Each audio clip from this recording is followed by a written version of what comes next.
In the pressure cooker of video campaign launches, unplug with Bunny Studio for a breather.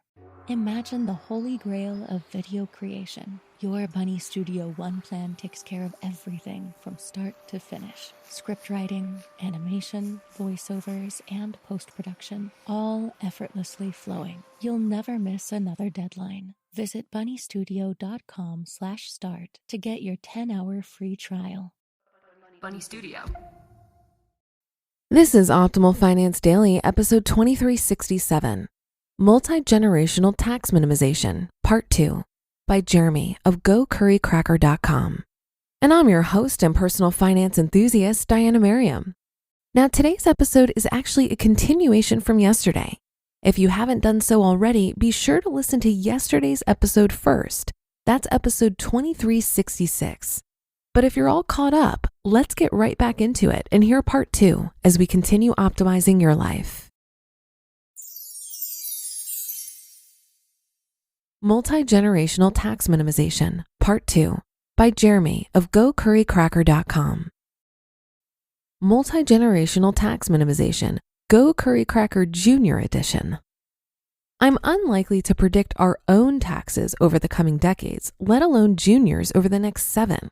But we can give it a shot. Here's a simple enough thought experiment. I'll be 45 this year. Junior just turned 4. If I earmark $200,000 in my IRA as Junior's inheritance, invested for future real growth of 7% a year, then it will be worth about $1 million when I hit required minimum distribution age in 25 years or so. My life expectancy is somewhere around 85 years old. Even with RMDs, the original 200 grand will grow to about 1.3 million by the time I reach age 85. If I pay tax on those RMDs, if any, out of my own pocket, and let the RMD funds continue to grow 7% in a taxable account, then they will grow to an additional 1.3 million. Junior's total inheritance, 2.6 million around age 40, 1.3 million in a traditional IRA, and 1.3 million in stocks and a taxable account. The Economist was right about this one. The simplest way to become rich is to be born to the right parents. Based on the 4% rule, this could sustain a cost of living of $104,000 a year. Dividends of 2% would pay $26,000 a year. The RMD the following year would be about $36,000 or 2.58%.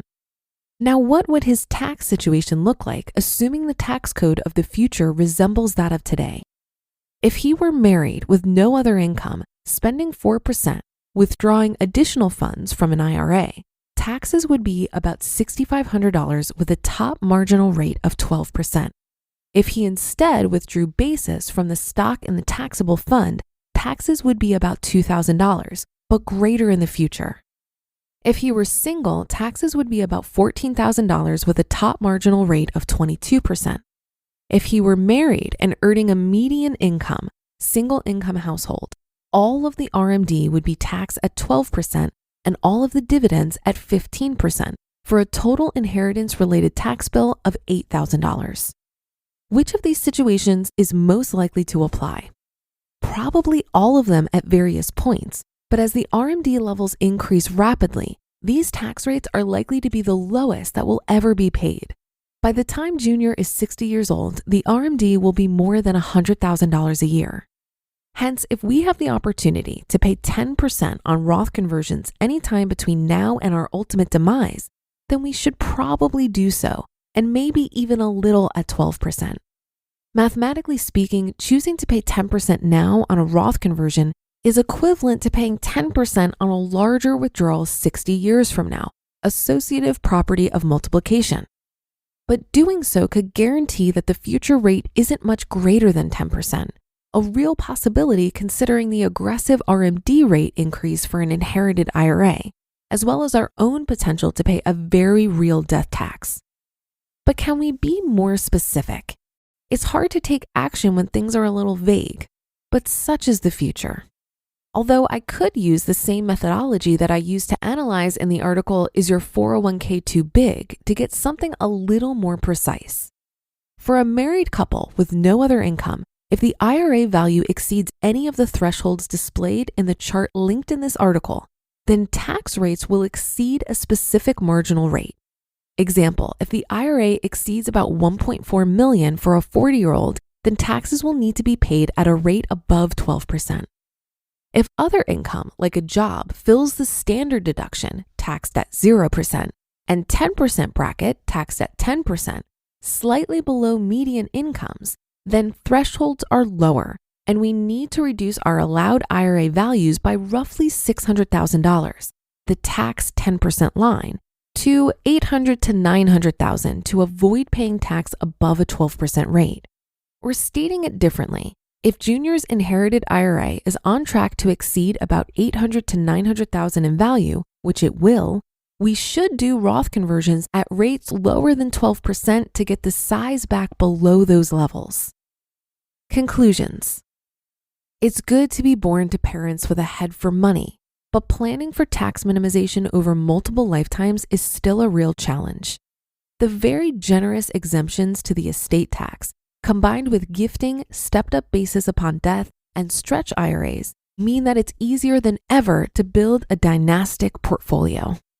Tax laws may change, and so much of the tax code is situational, married or single, other income, no other income, dividend income, or earned income, that no matter what we do, we're still only guessing what will result in multi-generational tax minimization.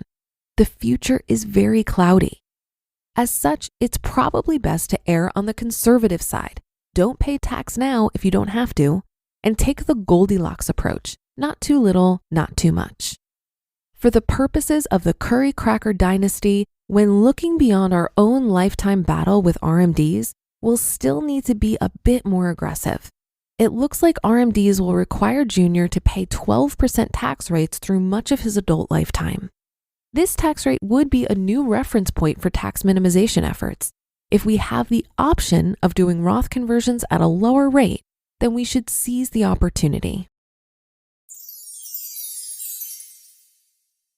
You just listened to part 2 of the post titled Multi-Generational Tax Minimization by Jeremy of GoCurryCracker.com.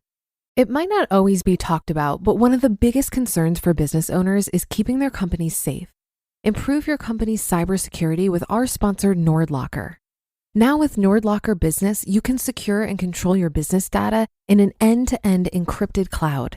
See and manage the organization's data via your admin panel. Your business data stays protected from data leaks, ransomware, and theft. Thanks to NordLocker Business, you're able to manage members in the organization, inviting, suspending, or deleting users. You can also set up roles, user, owner, or admin, to make sure that data is only accessible by the right people. And not to mention, you can check and manage your license limit and the number of currently active users, access business settings, and control file sharing outside your organization, and recover your account. It's time to make sure your company is protected.